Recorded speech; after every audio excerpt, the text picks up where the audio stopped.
Magandang araw mga ka-adventures! Ngayon ay tuturuan ko kayo ng mga epektibong tips upang patuloy na mamumulaklak ang mga bougainvillea nyo. Please watch this full video! Para po sa ating unang tip, alam nyo po ba na ang bougainvillea kailangan hindi nyo dinidiligan araw-araw upang ito ay mag-force bloom? Kasi po, ang mga bougainvillea ay nag-hold yan ng water sa kanilang mga stems at ayaw po nila yung parating basa. Bougainvillea growers often withhold water for extended periods to force the plant into bloom, to stimulate blooming. This way, withhold all water until the leaves begin to wilt. Then water thoroughly for regular maintenance. Water only when the soil is dry, but before leaves show signs of stress. Super effective po yung tip na yan mga ka-adventures. Subukan nyo pong itry yan sa inyong mga bougainvillea at talagang hindi po mawawala ng mga bulaklak ang inyong mga bugis. Kita nyo naman guys, yung mga bulaklak sa aking bugis. Talaga namang hitik na hitik, hindi po ba? Isa po kasing reason kung bakit hindi namumulaklak yung ating mga bougainvillea is yung kapag parati pong basa yung kanilang soil. Ayaw po kasi ng mga bugis na laging basa yung soil. Hindi po kasi sila dapat dinidiligan everyday. Bougainvillea are drought-tolerant plants and require very little water once established. Bring the soil to visual dryness between waterings. Wilting is the best indicator that watering is needed. Take care not to let your bougainvillea get bone dry, as this will cause bracts and foliage to drop. When it comes to watering, bougainvillea is pretty drought tolerant once established. It prefers a good deep watering every 3 to 4 weeks rather than frequent shallow waterings. When establishing in the first couple of years, be sure to give your bougainvillea regular water. Isa po sa mga katanungan na parati kong naririnig ay yung how often should I water potted bougainvillea? Ang mga potted bougainvillea po ay hindi po kailangan diligan araw-araw kasi nga po ayaw po ng bougainvillea na parating basa ang kanilang lupa.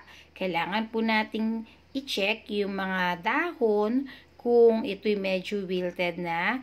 Yun ang indicator na kailangan na po natin silang diligan. Huwag naman po yung halos dry na talaga yung ating mga dahon, saka lang po natin ito didiligan. Kapag newly planted naman po ang ating bougainvillea, kailangan po natin itong diligan frequently to keep the soil moist.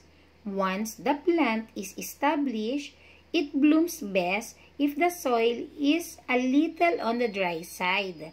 Water the plant until the liquid drips through the drainage hole. Then, don't water again until the potting mixture feels slightly dry. Para naman po, para sa ating pangalawang tip, ano po ba yung kinakailangan o nararapat na soil para sa ating mga bougainvillea? Alam niyo po ba na ang bougainvillea doesn't like to be kept sopping wet and it is subject to rot? So the soil needs to be well drained and rich. Loamy soil is ideal. So kailangan po yung ating gagamiting lupa ay yung dry, yung buhagag po.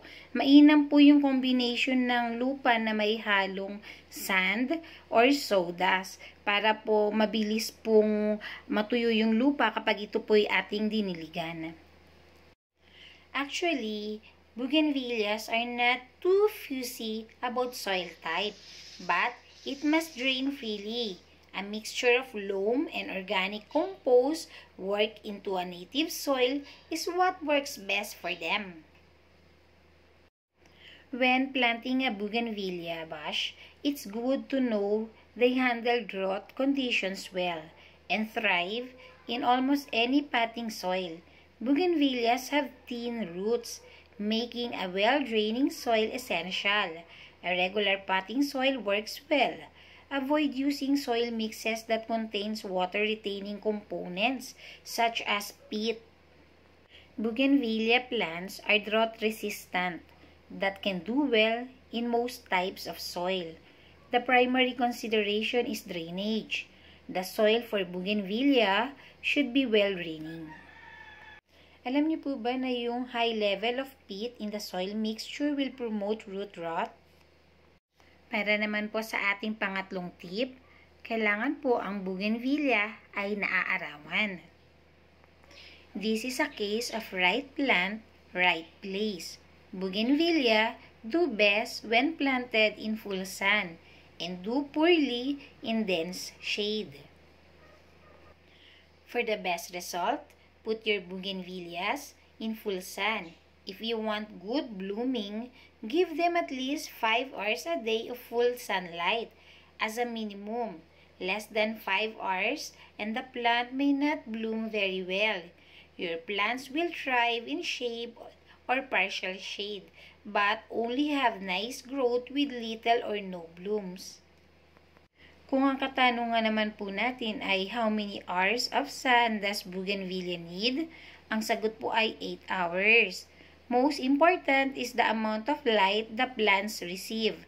Bougainvilleas will grow beautifully in partial shade, producing lush growth with large dark green leaves, but they will not bloom.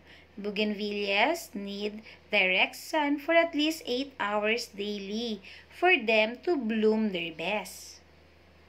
Importante din po yung proper trimming sa ating mga bougainvilleas para maging maganda po ito o kaakit-akit sa ating mga paningin. At nakakapag-stimulate din po kasi ito ng pamumulaklak sa ating mga bugis. Para naman po sa panglimang tips, ay mainam din po kung atin pong gagamitan ng fertilizer ang ating mga bougainvilleas. Ang karaniwan pong ginagamit ng ibang mga nagtatanim ay yung mga commercial made na fertilizer. Pero para naman po sa akin, hindi po ako masyadong gumagamit ng mga commercially made na fertilizer. I still preferred yung mga natural or organic na fertilizers like yung eggshells, mga banana peels, hugas bigas, and coffee grounds. Yan po yung mga kadalasang ginagamit ko sa aking mga bougainvilleas. Alam nyo ba guys na merong mga shocking health benefits ang mga bougainvilleas? Yung mga bougainvilleas pala ay maaaring pang-treat sa mga ubo. It can ease cough. This plant is commonly used to ease cough. So imagine guys, if you have bougainvilleas in your garden, po pwede nyo itong pang-alternative sa mga cough syrup or cough medicines na pwede nyong gamitin or inumin kapag kayo ay inuubo. Alam nyo ba guys na ang ating mga bougainvillea ay mainam din sa sore throat? It clears sore throat. The tea from flowers and bracts also eases a sore throat due to its antimicrobial and anti-inflammatory compounds. Napakainam din po ng ating mga bougainvillea to correct indigestion problems. It relieves ulcers. It can also stop diarrhea. It can control diabetes as well. It can also be used for hepatitis and it can raises blood pressure. Alam nyo ba guys na ang ating mga bougainvillea ginagamit din as medicine in South America but rarely in Asia? Bougainvillea is a common tropical plant that is mostly used for adorning trellises, fences, and gates, other than its aesthetic purposes. This plant is also used as a medicine in South America but rarely in Asia. The bougainvillea plant can bear flowers all year long if the conditions are right. It has tiny flowers that come in different colors such as red, pink, white, purple, and yellow. The whole plant can be used for medicinal purposes, from the bracts, the paper-like structure surrounding the real flower, the flowers, stems, and leaves. Bougainvillea leaves have anti-inflammatory effects. The flowers and the bracts are boiled to make healthy tea. Recent studies show that this plant has alkaloids that present psychological effects and enzymes that present biochemical reactions. The bougainvillea plants also has amino acids. Other health benefits of this plant includes, eto po guys, pakinggan nyo mabuti kung ano po yung mga sakit na maaari pong itreat ng ating mga bougainvilleas. Mainam po ang bougainvillea guys sa mga ubo. This plant is commonly used to ease cough. The bracts and flowers are boiled for a few minutes and later consumed to promote easy breathing. Mainam din guys ang bougainvillea to clear sore throat. The tea from flowers and bracts also eases a sore throat due to the antimicrobial and anti-inflammatory compounds na mayroon ng ating mga bougainvilleas. Napakainam din guys ng ating mga bougainvilleas to correct indigestion problems. The tea made from the flowers and bracts can be used to control acid influx. Nakakatulong din guys ang bougainvillea to relieve ulcers. The said tea can be used to soothe the ulcerations and they have anti-inflammatory properties. This gives an instant relief to those suffering from pain associated with ulcers. Napakainam din guys ng bougainvillea para huminto yung diarrhea. These extracts from bougainvillea can control diarrhea guys. Napakainam din guys ng bougainvillea para sa mga diabetes. It can control diabetes. The leaves of this medicinal plant are used to keep the blood sugar levels from rising. Guys, ang ating bougainvillea ay maaari din magamit for hepatitis. Many people in South America countries use this plant to treat hepatitis, but due to the seriousness of this condition, it is vital that you seek attention from a medical expert. Alam niyo ba guys na ang ating mga bougainvillea can also raises blood pressure?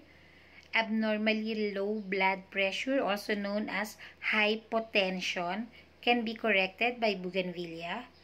Do not take bougainvillea tea if you suffer from hypertension or high blood pressure kasi nakakapagpataas po talaga siya ng BP.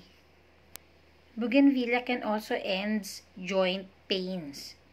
You can use the parts of this beneficial plant to control joint pain as they all have the anti-inflammatory properties. Grabe guys, ang dami pala talagang health benefits ng ating mga bougainvillea aside sa napakaganda nitong tignan sa ating mga hardin dahil nagbibigay ito ng talagang napakagandang kulay. Nagiging colorful ang ating hardin kapag may mga bougainvilleas tayong nakatanim dito. Pero aside from that guys, napakarami talagang health benefits ng ating bougainvillea. Kaya huwag nyo pong iisnabin na napakagandang halaman na ito. Hindi lang ito maganda sa panglabas, pati yung katangian nito ay talagang kapaki-pakinabang talaga. Grabe talaga guys. The great bougainvillea or paper flower is one of the traditional medicinal plants with potential anti-fertility activity. Grabe, ang dami niya talagang health benefits guys. Yung aqueous extract and decoction of this plant have been used as fertility control. So, ginagamit siya ng mga tribal people in many countries. Furthermore, it has been shown to possess anti-cancer. Anti-diabetic din siya guys.